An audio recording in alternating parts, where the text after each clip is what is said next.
നമസ്കാരം. ഇന്നത്തെ പ്രധാന വാർത്തകളിലേക്ക് സ്വാഗതം.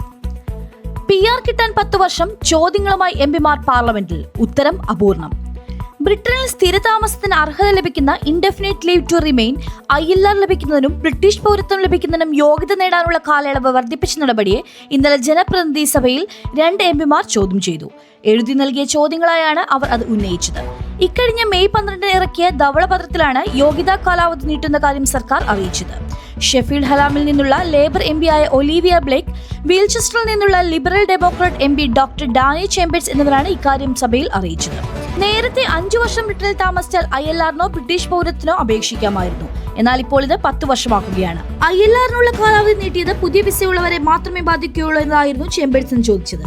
അതിനു മറുപടിയായി home office parliamentary under secretary Seema Malhotra പറഞ്ഞത് ഈ വർഷം അവസാനം കൺസൾട്ടിംഗ് നടത്തിയതിനു ശേഷവും വിശദമായ ഉത്തരം നൽകുമെന്നായിരുന്നു.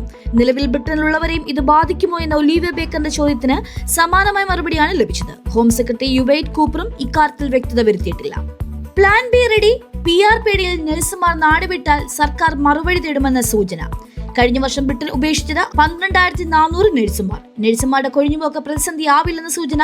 വീണ്ടും റിക്രൂട്ട്മെന്റ് വേണ്ടി വന്നാൽ സർക്കാർ കുറുക്കുവഴി തേടിയേക്കും. UK-യിൽ അടുത്ത കാലത്ത് എത്തിയവരെയും സർക്കാരിന്റെ ഏറ്റവും പുതിയ കുടിയേറ്റ നയങ്ങൾ ബാധിക്കുമെന്ന ആശങ്ക ശക്തമാകവേ PR വൈകുമെന്ന ഭയത്തിൽ നഴ്സുമാർ രാജ്യം വിടുമെന്ന ഭീഷണി മുന്നറിയിപ്പും ലേബർ സർക്കാർ അവഗണിച്ചേക്കും. നഴ്സുമാരെ മാത്രം കരുതി കുടിയേറ്റ നിയമത്തിൽ വെള്ളം ചേർത്താൽ ലക്ഷക്കണക്കിന് ആളുകൾക്ക് അടുത്ത 5 വർഷത്തിനുള്ളിൽ പൗരത്വം നൽകേണ്ടി വരുമെന്ന കണക്കുകളാണ് സർക്കാരിനെ വെള്ളം കുടിപ്പിക്കുന്നത്. ഏറ്റവും ചുരുങ്ങിയത് 15 ലക്ഷം പേരെങ്കിലും 5 വർഷത്തിനുള്ളിൽ പൗരത്വ യോഗ്യത നേടും എന്നാണ് ഈ നിലപാടിലേക്ക് സർക്കാരിനെ എത്തിക്കുന്നതെന്ന് പാർട്ടിയുടെയും സർക്കാരിന്റെയും അകത്തളങ്ങളിൽ നിന്നും ലഭിക്കുന്ന സൂചന. NHS ഇംഗ്ലണ്ട് ജീവനക്കാർക്ക് ജോലി നഷ്ടമായി തുടങ്ങി. ബജറ്റ് വെട്ടിച്ചുരുക്കലും പിരിച്ചുവിടലും ഒക്കെയായി മുൻപെങ്ങുമില്ലാത്ത വിധം ഒരു വൻ പ്രതിസന്ധിയിൽ കൂടിയാണ് NHS കടന്നുപോകുന്നതെന്ന് NHS-ലെ മുതിർന്ന ഉദ്യോഗസ്ഥർ അറിയിക്കുന്നു. ഇംഗ്ലണ്ടിലെ നൂറുകണക്കിന് NHS ജീവനക്കാർ അവരുടെ തൊഴിൽ അനിശ്ചിതത്വം അഭിമുഖീകരിക്കുകയാണ്. ഈ മേഖലയിലെ വിവിധ ICB-കൾ ലയിപ്പിച്ച് ഒന്നാക്കുന്നതിനാലാണ് ഈ കാരണം.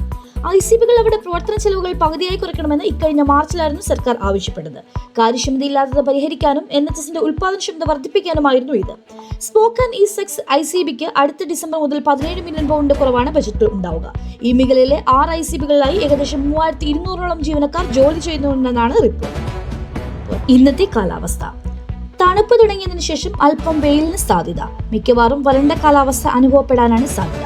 ഉച്ച കഴിഞ്ഞും വൈകുന്നേരവും പടിഞ്ഞാറ് ഭാഗത്തു നിന്ന് മേഘങ്ങൾ കാണപ്പെടുകയും കാറ്റ് വീശുവാനും സാധ്യത. പടിഞ്ഞാറ് ഭാഗത്ത് നിന്ന് അതിനുശേഷം മഴയ്ക്ക് സാധ്യത. ഈ വാർത്താ ബുള്ളറ്റിൻ പൂർണ്ണമാകുന്നു. നമസ്കാരം. ഇതുപോലുള്ള വാർത്തകൾ ലഭിക്കുവാൻ ദയവായി ചാനൽ സബ്സ്ക്രൈബ് ചെയ്യുക.